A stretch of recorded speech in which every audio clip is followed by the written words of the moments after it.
fait beaucoup là. Ça fait beaucoup.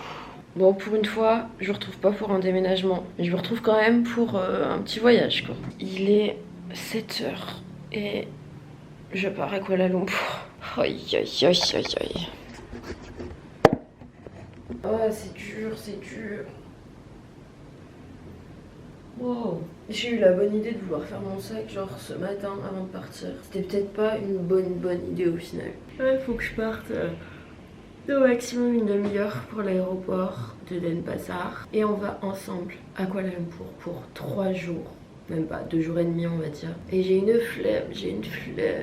Ça va être fun, mais là juste la partie aéroport, je commence à en avoir marre. Je sais très bien que là je vais partir de chez moi à 7h30 et je vais pas me reposer dans un appartement avant genre ce soir 18 h parce qu'il y a l'enregistrement, il y a le boarding, il y a le vol, il y a sortir de l'aéroport, non il y a prendre une carte SIM à l'arrivée, sortir de l'aéroport, arriver au centre-ville, trouver le Airbnb.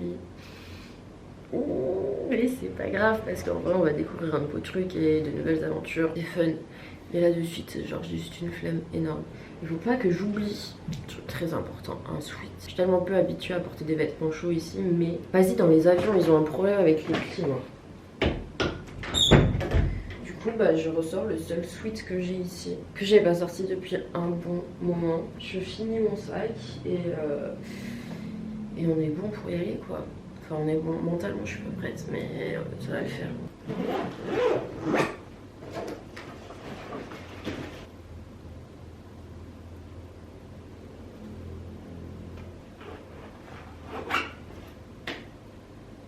Je crois que ça se voit que ça fait vraiment 2 mois que je l'ai pas sorti de mon placard. Il est tout chiffonné. Mais c'est pas grave. En plus sur le scoot ça va me permettre d'avoir pas trop froid. Par contre là les lunettes, ça va être obligatoire. On a une dégaine d'aéroport aujourd'hui.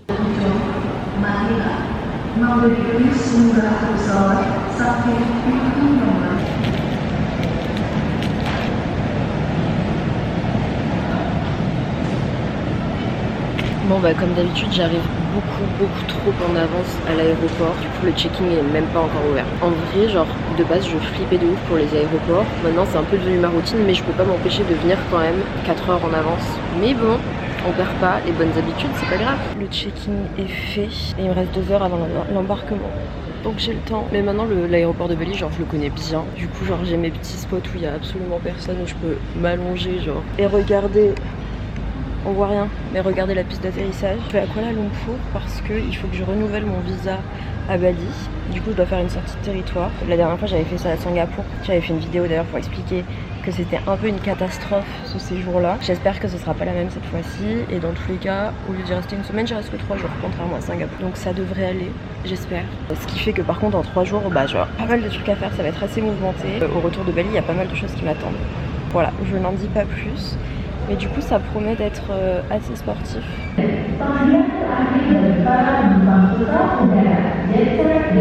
J'ai évidemment pris mon indispensable, le mogu mogu au litchi. Les autres mogu mogu je les trouve trop chimiques. Et celui-ci, c'est un banger. En France il coûte genre 3-4 €. Ici ça doit être même pas 1 €. J'en profite.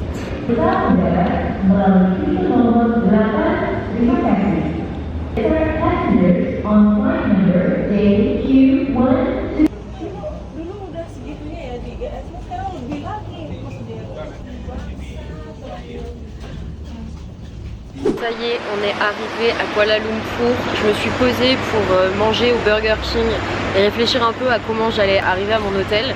Et j'ai pris un peu la solution de facilité, c'est-à-dire que je vais me commander un taxi. Je vais me commander un Grab. J'ai un peu la flemme de prendre les trains, le métro et tout, j'ai pas tout compris.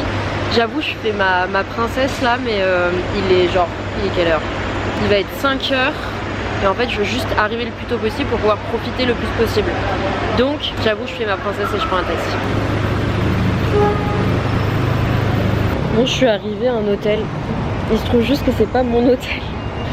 Je me suis trompée d'adresse. Du coup là je dois encore attendre un nouveau chauffeur. Je l'attends pendant 20 minutes là. Et après je vais au bon hôtel, je l'espère, je sais pas. Je suis pas sûre d'où je vais pas vous mentir. Il est 18 h 42, ça fait plus de 10 heures que je suis partie de chez moi. J'ai juste envie de prendre une douche. Bah, ce sera pas de suite je crois. Oh là là, ça commence bien.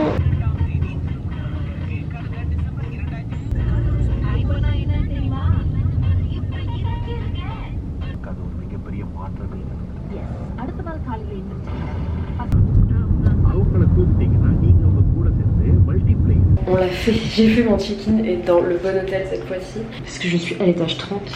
Il y a quand même genre 39 étages. Et je sais pas si ça monte là. Je comprends pas comment ça marche. And you cannot come to the other floors, just in the floor where your room is. Oh, because I need to... Okay. And for the gym and everything, I don't need that. Yeah, yes, you need it. Ça y est, maintenant je suis perdue pour trouver ma chambre. 17, 3. Bon, déjà, il y a quelqu'un qui m'a expliqué qu'il fallait que je mette mon truc sur... Mais je comprends rien. 33. L. Ok.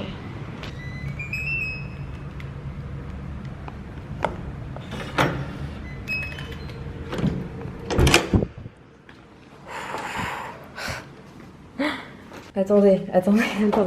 Parce que vous découvrez avec moi là. Attendez. Faut que j'allume la lumière. Attendez, j'ai un gros bug parce que je m'attendais pas à ça. Je savais que j'avais une belle vue. Mais là... Je vous montre. Ok? Mais juste... Regardez-moi ça. Regardez-moi cette vue. Ah ouais. Ah oui, ok.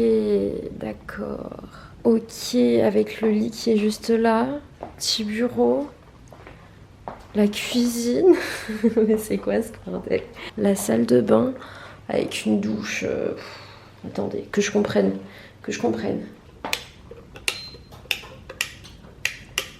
Ah, water heater. Ok. Moi, je veux juste la lumière. Waouh. Ah, j'étais pas prête. J'étais vraiment pas prête. Je vous pose.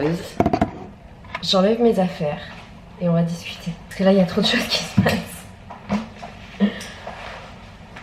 Pour ceux qui sont assidus, j'ai à peu près la réaction que j'ai eue quand je suis allée à l'hôtel à Charles de Gaulle avant de prendre l'avion pour Bali. Vraiment, j'en reviens pas. Genre la vue, je pense que de nuit, ça doit être vraiment magnifique. Mais déjà là, genre, je peux m'asseoir. Oh, putain, faut pas avoir le vertige, hein. Je peux m'asseoir et j'ai une vue comme as, genre. Je sais pas si je vais m'en remettre. Par contre, ouais, j'ai le vertige un peu. Parce que genre, en bas, c'est bas, genre. Et du coup, là, on a une des tours qui est assez connue à... Oh, j'ai le vertige. Une des tours qui est assez connue à Kuala Lumpur. Mais vraiment, cette chambre m'a coûté 30 € la nuit. J'ai même dit... Bon, je bois pas de café, mais j'ai même du café si je veux. Et encore, là, je sais pas si je vais le faire ce soir. Il faut que j'aille faire le tour de l'hôtel parce qu'on a une piscine à débordement qui donne sur une vue comme ça. On a une gym, une salle de muscu qui donne sur une vue comme ça. Là, je suis bien. Écoutez-moi bien. Alors, je suis pas à poil déjà, premièrement.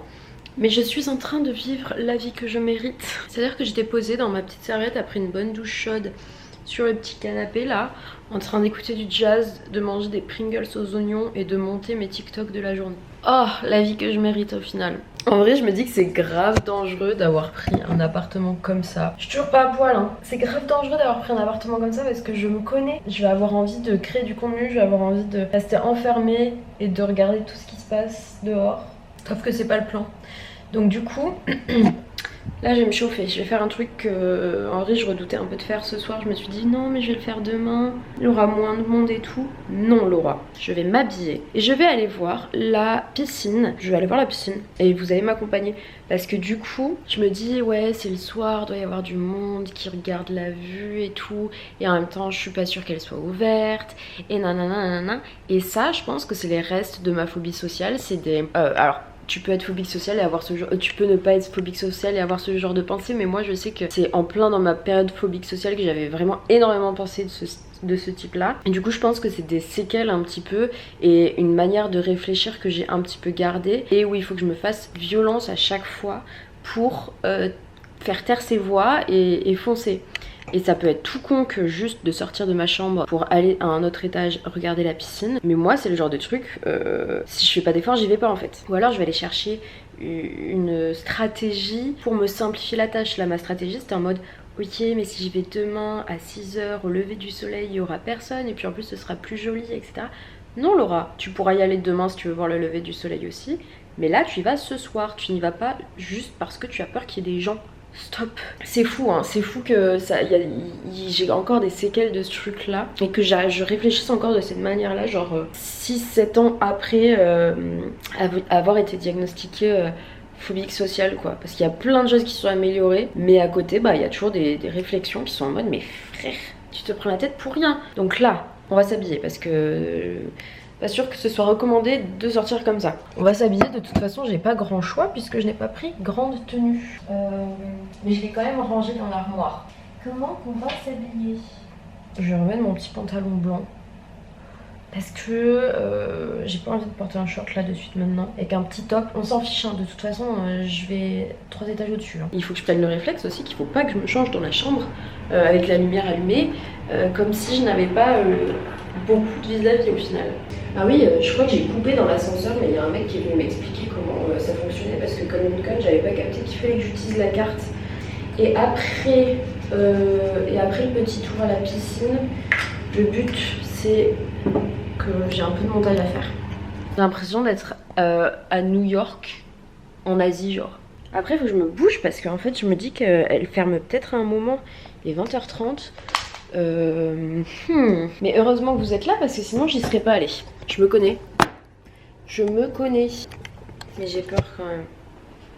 J'ai peur, c'est ridicule, j'ai peur. C'est pas grave, ça va bien se passer.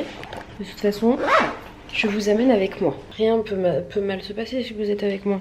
Non? Attendez, est-ce que j'ai les clés? La meuf elle est là à poster des TikTok en mode from phobique sociale, tout, faire des trucs de fou. Alors qu'elle est même pas capable d'aller à la piscine de son hôtel quoi. Écoutez, chacun ses difficultés. Le mieux, c'est de les affronter. C'est quoi ce slogan éclaté là? Il faut que je retrouve l'ascenseur et qu'on aille à la piscine. En fait, je sais même pas si elle est en haut ou en bas. Bah si, elle est en haut, je suis trop con, c'est un rooftop.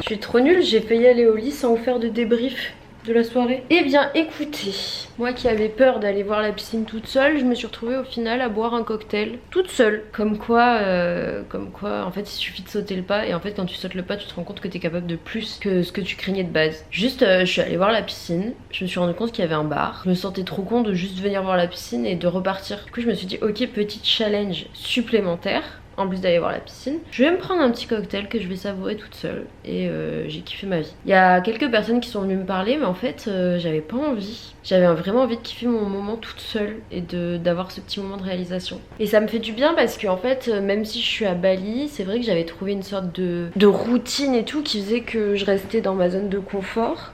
Et je me rends compte que ces sorties de territoire à chaque fois, ça me remet dans un mood de découverte et tout, où je sors bien plus facilement et je fais des choses bien plus facilement que quand je suis à Bali. Et du coup là je suis fatiguée, mais je vais quand même monter, je dois monter un petit TikTok là. Je vais pas mettre de réveil, de toute façon je sais que je vais me réveiller tôt parce que de toute façon je vais laisser les volets ouverts pour pouvoir profiter de la vue. Putain c'est fou hein.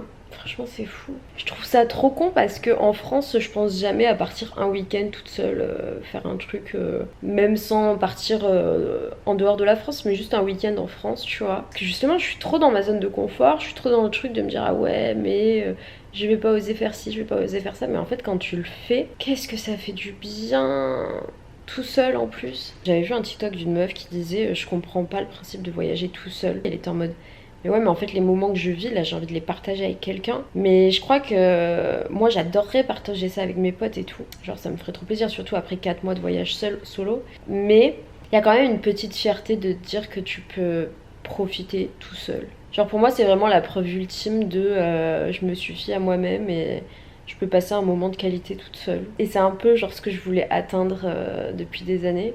Et je me dis que là, en vrai, il semblerait que j'ai atteint le but, quoi. Encore une fois, c'est pas un truc qui se fait tout seul. Hein. Enfin, je veux dire, il faut faire des efforts. Enfin, en tout cas, moi, à mon niveau, et je pense que n'importe qui, il faut se bouger le cul, en fait, pour se dire, bon, bah, ok, je vais aller au bar toute seule. Et si je rencontre des gens, c'est bien. Si je rencontre personne, c'est pas grave, je vais profiter de mon moment toute seule. Mais je crois que je tire encore plus de satisfaction dans le fait d'y arriver plutôt que dans l'activité en elle-même, tu vois. Je sais pas si c'est très très clair, mais je pense que les gens qui sont introvertis, qui sont timides, qui sont phobiques sociales ou qui sont pas forcément très à l'aise en société, on va dire. Je pense que vous capterez, puis même peut-être les autres au final. Je sais pas si c'est un truc qui peut résonner dans beaucoup de monde. De toute façon, je suis tellement fatiguée, je suis même pas sûre que le discours que je vous tiens là ait vraiment du sens. Oh, il est peut-être temps d'aller dormir. Parce que demain, une grosse journée nous attend. Je sais que je vais regretter de pas prévoir mon emploi du temps de demain ce soir. Je suis trop fatiguée, j'ai du montage à faire là, donc je verrai demain. On y va en mode YOLO, mais YOLO en mode YOLO on fait des trucs, hein. Pas YOLO en mode je prévois rien, du coup je fais rien. Donc je sais pas trop comment je vais m'organiser parce que du coup il me reste demain toute la journée et après demain matin. Parce qu'après je pars en milieu d'après-midi pour rentrer à Bali. Ça c'était vraiment très rapide, mais j'ai hâte de découvrir la ville. Bref, je papote et en attendant je suis fatiguée. Donc on se revoit demain. Je vous dis bonne nuit. Ouf, nouveau challenge accompli. Oh.